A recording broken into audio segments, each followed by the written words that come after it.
It is 12:18. You are listening to the Mid-Morning Talk on Salam Media with me, Mari Mukwanda. As many as 500,000 more children than expected have dropped out of school during the pandemic. School dropouts may have tripled from 230,000 learners pre-pandemic to approximately 750,000 in May 2021. This is according to findings released on Thursday in the fifth set of results from the National Income Dynamics Study Coronavirus Rapid Mobile Survey. To tell us more is Divya Naidoo, the Child Protection Program Manager at Save the Children South Africa. Good day, Divya. Thank you for joining me. Good day, and thank you for having me on today. Right. So, Divya, first of all, why do children drop out of school? There are various reasons why children drop out of school. Sometimes it is financial reasons. So the family has difficulties in providing and ensuring that children can get to school. So they're not able to provide the uniform that children need. They have difficulty maybe in providing the transport. And sometimes they also have other younger children in the family, and particularly it's the girls where they expect them to stay home so that the adults in the home can either go out to work or to go out to find work. And so children are expected to stay home and take care of younger children within the family. Mm-hmm. All right. Now, these figures, the 750,000 Rand, thousand kids, are they for all school-going kids from all grades, or it's just a certain grades, certain ethnicities, certain races? I must confess, no, I don't know exactly what the statistics is covering, but I do know that it's a very high number of children across South Africa that we're finding where children have actually dropped out of school since the onset of the lockdown in South Africa. What impact will this have on our children going forward? Education is critical for children to move out of the cycle of poverty. When you educate a child, you provide them with better opportunities in life. Children are then able to either go on to study at universities or to some kind of training college or some kind of technological institution, but opportunities open for them to be able to further their studies and to be able to have a better quality of life, and to be able to provide for themselves and their families in the future. But when children drop out of school, that the opportunity for that is immediately blocked. Children are not able to then go out and do more. Yes, some children do actually manage in life when they're as adults and end up creating jobs for themselves and they start businesses. But they're very few and far between. And so when people look at someone who didn't have a proper education, dropped out, and sometimes they would quote those examples and say, but look at, they've turned out fine. They've succeeded. But look around at the masses of unemployed people who have been educated. What chances does a child have who does not get education to either create their own employment or to find employment? And I do think that those who didn't really succeed at school, well, they had a different calling and they worked hard to get to where they are. That's why they succeeded. I mean, you can't drop out of school and then stay at home and expect to just have things fall from the sky, fall into your lap, and then voila, you also become as successful as the school dropout that you like to identify as. Or what needs to be done to get the children back to school at the moment and to stay in school? I think what is critical is we need to ensure that schools are safe spaces. Schools become places that are safe for children to be able to go back and to be able to learn. And what do we mean by making schools safe spaces? We need to ensure that in terms of pandemic, that there's proper protocol put in place so that children are not infected within the school environment. So some schools have very good systems in place, for example, where they ensure that children of different grades are kept apart so that if there is a child that is found to be infected with COVID, then they don't have to close the entire school, but they just close that specific grade because that's where the interaction has been limited to. So there's that from an infection perspective. But I think what's also important is for us to be able to just ensure that children feel safe at schools. Children are able to come to school so that they can learn. Learning is so critical for children to be able to be happy when they come to school. They must feel like they're coming to school, and at the end of the day, they must feel wowed about having learned something. And unfortunately, what happens is we tend to make schools not feel that wow.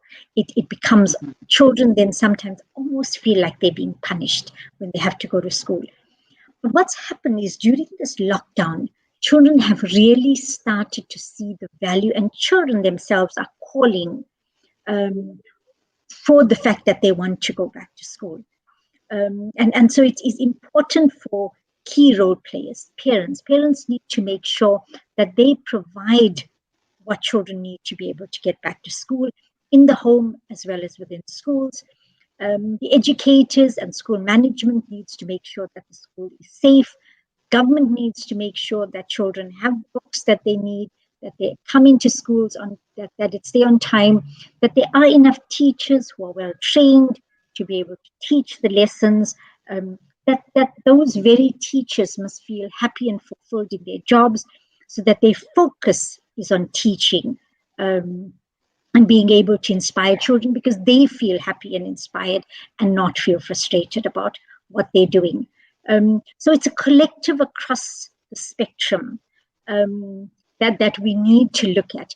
And us as civil society, we also have a role to play because we also play an important role as civil society organizations going in to support educators during lessons. We go in to teach children beyond just what is in the classroom. You see, one of the key things that we need to look at is what do we want to see coming out when children finish a schooling career? You want to see an individual who is confident, who is knowledgeable, who knows what it is, and who just feels inspired about learning. And learning is a lifelong, experience. It doesn't just come in when a child steps into the classroom or steps out of the classroom. So it is critical for us to make sure that children can feel like learning is something wonderful, and we provide a safe, conducive environment for that learning. Because if we don't, then we set children up for failure in life. And that is purely us as adults who create or block that environment for children to learn. And what about providing meals for the children? Because some kids get their only meal at the school or the daycare center that they go to. And, now with the pandemic, it's even more difficult to get a meal at home. That is one of the very critical things. You cannot teach a hungry child. And so the provision of meals has been something quite specific that government has put in place. And it's one of those very positive things that, and we must acknowledge, that in place so that children can actually have a meal.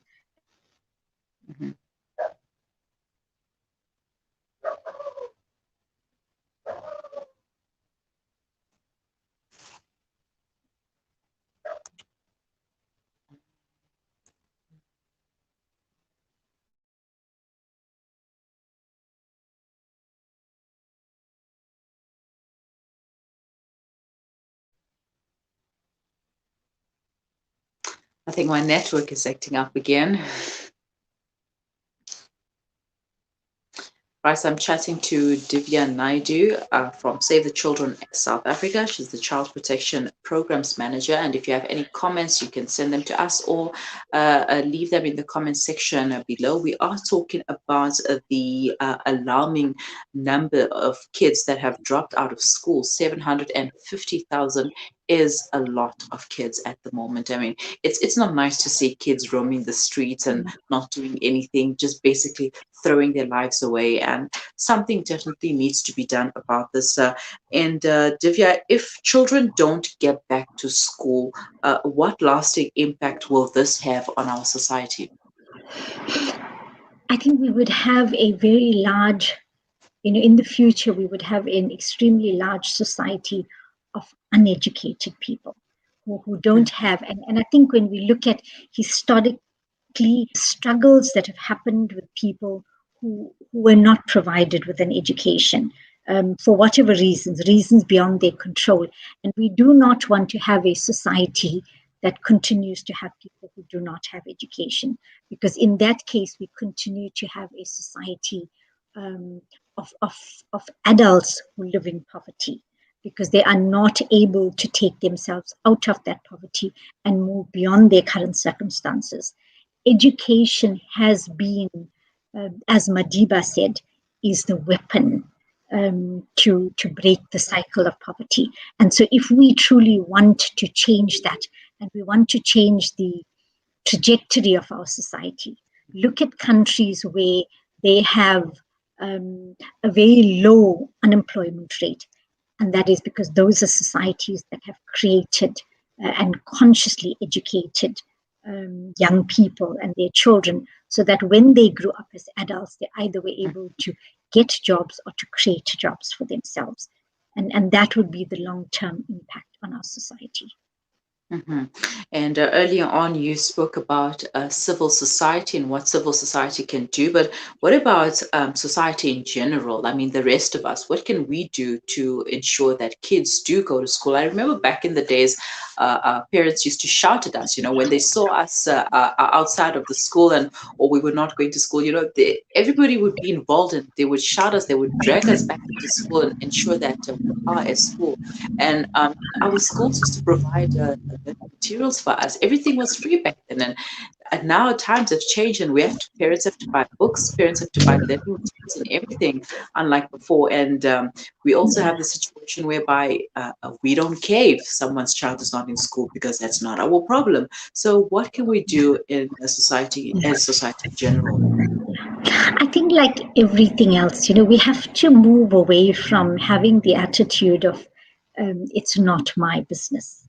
It is Mhm. their child, so I have nothing to do with it, and I don't care attitude, ranging across from not my business to I don't care. And we have to know that as a society, we all have a responsibility and we all have to do something. So when we see a child, especially a child in uniform or a child during school hours out of school, then we as responsible adults should ask that child, what are you doing out of school? Why are you not at school? Because you see, when we as adults constantly question those things, children then start to also realize that this is not acceptable. When Mhm. we are quiet about it, children themselves start to believe that this is acceptable behavior, that it's okay to sometimes stay away. But I think more importantly as well is what kind of role models are we as adults? You see, when we as parents decide, let me just call in today and say, I'm not feeling well, and I should just take sick leave while I go off and I do something else because I want to have some fun for the day, so let me do that. What is the message we are conveying to our children? That it's okay to try and cheat the system. But when we as adults role model good behavior, children follow us. When we as adults start to behave in a way that shows that responsibility is very important, children follow us. There was a Department of Education circuit manager who very nicely once said to me, sometimes educators were complaining that children don't work hard. Mm. And she said she threw it back to them, um, and she pointed out to them, so where do children learn what it means to work hard? They learn it from the role models around by watching the behavior of adults around them.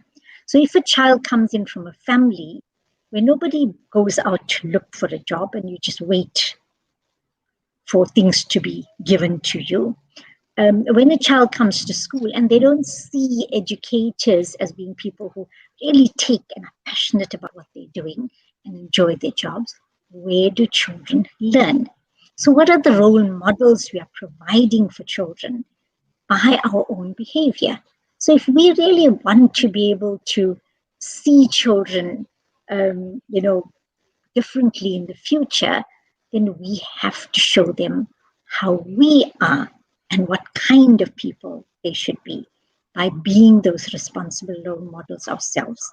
And they in turn learn from us. And that is the kind of behavior we see in children. So, yes, it is absolutely our business. It is not, even if it's somebody else's child, because you don't know what kind of parents those children have, what sort of situation they have.